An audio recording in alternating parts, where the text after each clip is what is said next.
What up, peeps? Tony Baker here, back for another movie review. This time, I'm doing Deadpool 2 with spoilers. No holds barred. I'm not holding nothing back. So if you haven't seen Deadpool 2 yet, turn this video off. If you don't care, well, then join us. Side note, I got the liners in. If I talk a little funny, that's why. Okay, don't judge me out here.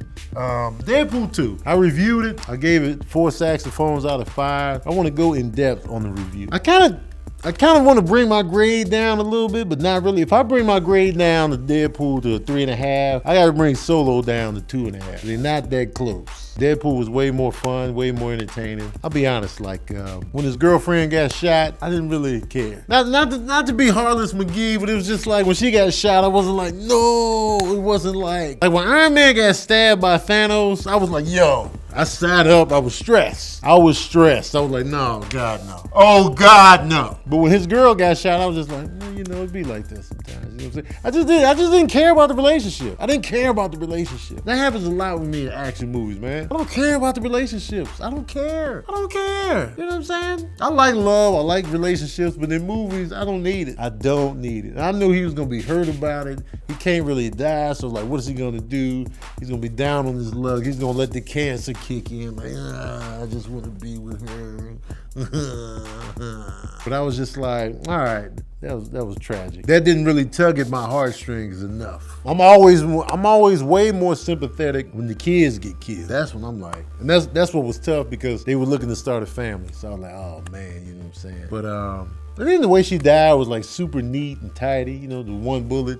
Then she was already posed up, laid down, you know, she was already, the legs curling. When you're a woman and you die, the legs curl in ever so gently, and then you get held up, you know what I'm saying? Why is that always the pose? The legs folded in? Or if you fall off the mountain, one leg is always up, the other one's down, you know what I'm saying? How about 2 legs together when you, I don't know what bodies look like when they hit, but how come the 2 legs not just, you know, together like that, feet together?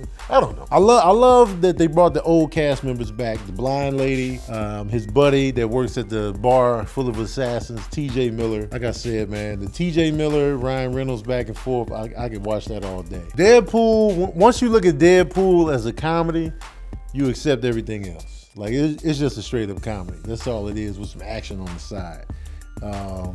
With Deadpool, he tried to work with the X-Men. Colossus is always bringing him back. And that's one thing about Deadpool. I don't know if it's Ryan Reynolds. I don't know if it's like white guy, frat boy humor. They always go for the bromance gay joke. Like, that's the go-to. Like, oh yeah, him and Colossus flirting with each other. Like, that's always the go-to. I don't know if it's Ryan Reynolds in particular style of comedy, but I just noticed that a lot. And the whole Colossus thing, Colossus wants Deadpool to join the X-Men. I don't know why he's so hell-bent on getting them. And then I noticed, what's her name with the long name? Megaton, Bomb Blast. The girl that's always with Colossus. Her name is something Warhead. She was back. She lost a lot of weight. She slimmed down. I don't know what diet she was on, but she slimmed way down from the first one. She got a girlfriend real quick. They just introduced the girlfriend, but didn't really introduce who she was. If she got powers, let us know what she can do. Like, really introduce us to the girl. You know what I'm saying?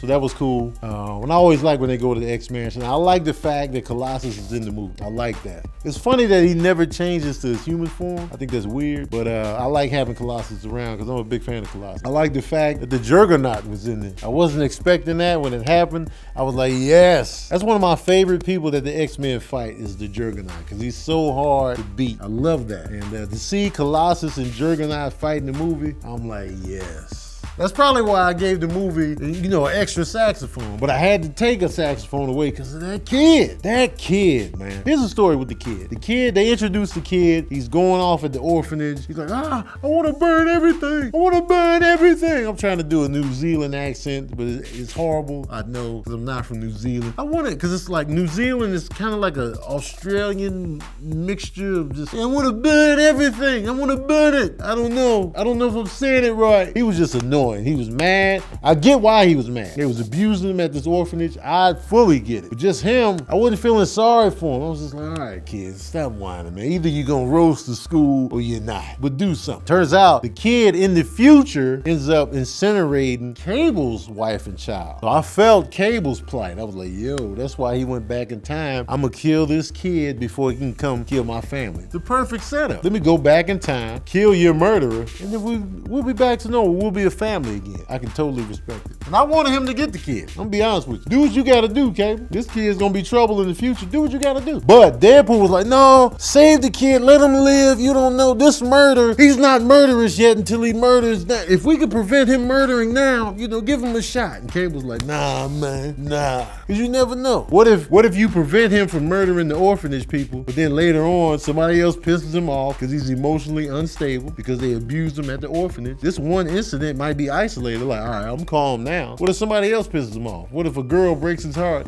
I'm gonna burn everything. And then that makes him a killer then, because some girl broke it. Because he's gonna get his heart broke. The heartbreak is coming. The heartbreak is gonna happen in high school or college. Can he handle his emotions? Because he's emotional. And when you're emotional and a mutant and you can just burn everything, oh man, you gotta be stopped. And then you're gonna kill somebody's family in the future, you got to go. They should have just did that. As soon as Cable rolled up into prison, bam, got the kid. Oh man, he got the kid. But then Cable would have looked like a straight villain and then we would have been at odds. So I get it. But the kid was just annoying. If they made the kid a little less annoying, more sympathetic, I'd have been on board with that, man. Cold part is they introduced the characters of Shatterstar, Domino, and these characters are popular in the comic book. Domino and Shatterstar. They introduce this. Deadpool gets a makeshift team, calls it X-Force, and they all get killed except for Domino. In a ridiculously funny scene, they were gonna parachute in and save the kid, but when they were parachuting in, they didn't account for the winds, and everybody that flew in got killed except for Domino. It was ridiculous. Terry Crews, he floated in, a bus hit him. Shatterstar, he fell into some helicopter propeller. Another dude flew into like the tree shredder thing. And then the dude, when he was getting shredded, he throws up acid on the regular guy in the team. They all died. Domino was the only one that made her landing because her mutant ability is good luck. So even when she landed, it was all kind of car accident. There was a dope scene. But I just thought it was ridiculous how they killed Shatterstar, who's a major Marvel comic book character and a part of X-Force. They just killed him like that. That's a cold game. But he looked pretty ridiculous. Like the way they made Shatterstar look, I'm like, ugh, I don't like the look. That was a funny move, but I was like, come on, man, you gotta bring him back. I don't know if they're gonna bring him back or not. Cause I know at the end, Deadpool got the little time control thing from Cable, because one of the girls worked on it at the X-Mansion. He went back in time and changed some things. So I don't know if he saved Shatterstar or just that regular dude named Tim. Because he went back to save Tim, because Tim was just a regular guy. I don't know if he saved Shatterstar. I don't know if that was true or if it was just a gag, I don't know if he brought his girl back. I know he shot himself. He shot Ryan Reynolds while he was reading the Green Lantern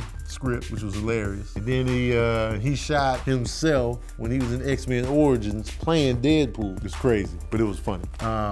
Yeah, and then the first time I saw Deadpool, I fell asleep. I dozed off at the very end when Deadpool was dying, because he was dying for like 10 minutes. He was just laying there talking. It was funny, but it was long-winded, and I dozed. Second time I saw it, I was like, oh, okay, yeah. Oh, okay, yeah. That's why he survived, because Cable went back in time, changed some things. I like Josh Brolin as Cable. He's a good, serious foil to Deadpool's ridiculous silliness. So it's like boom, pow. I like that. Bring that back. Because Cable's just like serious. He can say something funny, but it'll be in a serious tone. I love Domino. Her powers are dope. That'd be fun to see. And I like her natural hair. So yeah, man, that's pretty much the unedited Deadpool 2 review. Once again, the action is dope, but when we know that Deadpool can't be killed, you still lose a sense of urgency. Like, I'm never worried about his safety. Even when he put the collar on, it makes you lose powers and he was slowly dying again. I knew the collar was coming off. That's neither here nor there. But that's my unedited, spoiler-filled review of Deadpool 2. Still enjoyed it. It's a good sequel. Looking forward to the third one. I'll be there. Tell us why Colossus doesn't change back to human form. Explain that real quick. Is he stuck metal? Because that would suck if you're constantly all metal. I mean, it's dope, but you're gonna be heavy. Like, they be having Colossus in the car. There's no way he can. You know how heavy he is? Come on, man. Y'all got to to quit doing that. Stop bullshitting on the consistency. What's the word I'm looking for? Continuity. Come on, Marvel. The continuity has to work. Colossus can't be sitting in the Uber car. He can't be in a Prius, just chilling. He weighs about a ton. Let's be real. All right, stop doing that. I need to see Colossus in the truck every time. He's got to be in the big Mack truck that they put like Walmart supplies in. That's what he's got to ride in. He's heavy. Unless he's gonna turn back human. Explain that, man. And bring us more Juggernaut. I assume he better not be dead. And the way they stopped him in the movie, that's not enough to stop the real Juggernaut, man. Y'all got to do better than that next time, all right? But anyway, that's neither here nor there. Let me know what you thought of Deadpool 2 in the comment section below. What you think of the kid? What did you think of the kid? Am I being heartless for when I'm not emotionally moved when characters die all the time? I'm not really into love interests in these joints. You know what I'm saying? I don't know. That's neither here nor there. Let me know in the comment section below, man. Don't forget to like, share, and subscribe. And as usual, we out here.